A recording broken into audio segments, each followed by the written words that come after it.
સુરતના સૈયદપુરા વિસ્તારમાં ગણપતિ પંડાલ ઉપર પથ્થરમારો કરવામાં આવતા મામલો બિચક્યો હતો. જો કે અત્યાર સુધી 27 જેટલા ઈસમોની ધરપકડ કરાઈ છે. આજે બીજા દિવસે ચુસ્ત પોલીસ બંદોબસ્ત ગોઠવી દેવામાં આવ્યો છે. ત્યારે દ્રશ્ય તમે જોઈ શકો છો આ પ્રમાણે મહિલા પોલીસ કર્મી સહિત પુરુષ કર્મીની અત્યારે હાલ ફોજ છે એ ઉતારી દેવામાં આવી છે સુરતના સૈયદપુરા વિસ્તારની અંદર. રાત્રિના સમયગાળા દરમિયાન ગૃહમંત્રી હર્ષ સંઘવી આવી પહોંચ્યા હતા અને ત્યારબાદ તેમણે સ્પષ્ટ કહ્યું હતું કે સવારનો સૂરજ ઉગે એટલે આરોપીઓની ધરપકડ થઈ ગઈ હશે. રાત્રિ દરમિયાન સતત અત્યારે જે પ્રમાણે પેટ્રોલિંગ ચાલ્યું હતું અને પેટ્રોલિંગ કર્યા બાદ જે રીતે અત્યારે હાલ એક બાદ એક કુલ 27 જેટલા ઈસમોની ધરપકડ કરાઈ છે. ડીસીપી ભગીરથ ગઢવી આપણી સાથે મોજૂદ છે. સાહેબ, કયા પ્રકારની કાર્યવાહી? ગઈકાલે સૈયદપુરા વિસ્તારમાં ગણપતિજીનું જે પંડાળ હોય છે એનામાં કોઈકે પથ્થરમારો કર્યો હતો. એ પથ્થરમારો કર્યો એટલે તરત જ પોલીસ ત્યાં ડિપ્લોયમેન્ટ જ હતી પોલીસની, તો પોલીસે તરત જ એક્ટિવ થઈ અને લોકોને પકડી લીધેલા હતા અને આગળની જે કાયદેસરની કાર્યવાહી હતી એ શરૂ કરી હતી.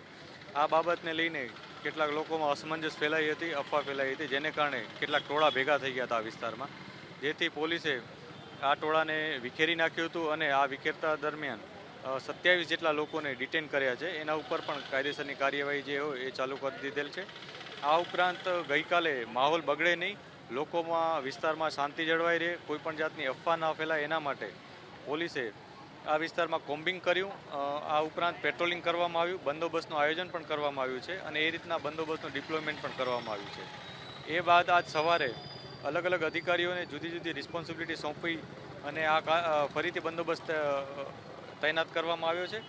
જેમાં સ્ટેટ રિઝર્વ પોલીસની એક કંપની આવેલ છે, અમારે હેડક્વાર્ટરના જે ટ્રેન્ડ જવાનો હોય છે એ છે, એક્સપર્ટ ટીમ્સ છે, એસઓજી, આ ઉપરાંત વજ્રવાહન, એન્ટી રાયોટિંગ વ્હીકલ્સ, આ ઉપરાંત એન્ટી રાયોટિંગ ગિયર કે જે ઇક્વિપમેન્ટનો સહારો લઈ અને કોઈપણ જાતના મોબને અમે કંટ્રોલ કરીએ છીએ. એ પ્રકારના ઇક્વિપમેન્ટ્સ, લાઠી, હેલ્મેટ વગેરે સાથે પૂરી ફોજ અહીંયા તૈનાત છે. વિવિધ વિસ્તારમાં અમે પેટ્રોલિંગ કરી રહ્યા છીએ.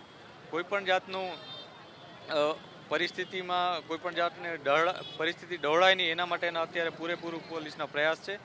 અત્યારે માહોલ આપ જોઈ શકો છો, એકદમ શાંતિમય માહોલ છે. આપ જોઈ શકો છો કે લોકો આવન જાવન કરી રહ્યા છે. આ જ વિસ્તારના લોકો કોઈપણ જાતના ભય વિના નિશ્ચિંતતાથી અહીંયા હરીફરી રહ્યા છે અને એ આપ જોઈ શકો, દુકાનો પણ ખુલ્લી છે, વ્હીકલ પણ મૂવમેન્ટ ચાલુ છે.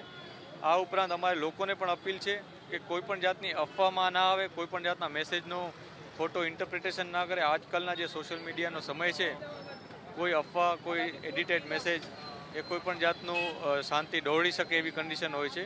એટલે અમારી અપીલ છે કે કોઈપણ રીતના મેસેજ વાંચી અથવા કોઈપણ જાતની અફવાઓનો ભોગ બની અને કોઈ ગેરસમજ ના ફેલાવે. કંઈ પણ સમસ્યા આવે તો પોલીસનો સીધો સંપર્ક કરે. માહોલ સંપૂર્ણ શાંતિમય છે, પૂરા શહેરમાં શાંતિમય છે, કોઈપણ જાતની કોઈને તકલીફ નથી. સાહેબ, આજે શાંતિ સમિતિની બેઠક હશે, કયા પ્રકારનું આયોજન?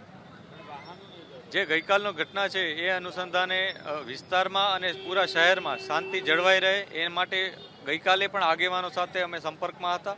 ગઈકાલે પણ આગેવાનોને અપીલ કરવામાં આવી છે, લોકોને અપીલ કરવામાં આવી છે અને જે બાબતને લઈને આજે પણ શાંતિ સમિતિની મિટિંગ છે કે જેથી લોકો એકબીજાની સાથે મળીને આ માહોલ જળવાઈ રહે શાંતિનો, એ માટેનું પૂરેપૂરું આયોજન કરવામાં આવ્યું છે. બિલકુલ જોઈ શકાય છે અત્યારે ફોજ ઉતારી દેવામાં આવી છે. હથિયારધારી પોલીસ કર્મીઓની ટીમ છે એ અલગ અલગ વિસ્તારોમાં અત્યારે હાલ ફ્લેગ માર્ચ કરશે અને તમામ વિસ્તારોમાં જે જગ્યા ઉપર જે રીતે પથ્થરમારો કરવામાં આવ્યો હતો અને જે રીતે આગજનીની ઘટનાને અંજામ આપવામાં આવી હતી એ તમામ સ્થળો ઉપર આ રીતે પેટ્રોલિંગ કરવામાં આવશે. બીજી તરફ વાત કરવામાં આવે તો જે રીતે તોડફોડ કરવામાં આવી હતી ત્યારે તેને લઈને પણ અત્યારે તપાસના ધમધમાટ છે એ શરૂ કરી દેવામાં આવ્યા છે.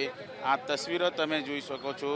જે પ્રમાણે અત્યારે હાલ વાહનોમાં તોડફોડ કરવામાં આવી હતી ત્યારે એ તમામ શખ્સોની અત્યારે અટકાયત કરી લેવામાં આવી છે. 27 જેટલા લોકો છે જે તોફાનીઓ હતા એમની અટકાયત કરી લેવામાં આવી છે. આ તસવીરો જોઈ શકાય છે.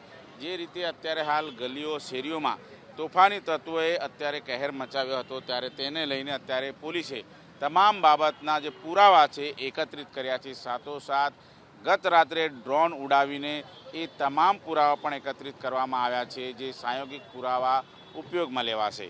કેમેરામેન રાકેશ પાનવાલા સાથે ધનરાજ બાગલે, એબીપી અસ્મિતા, સુરત.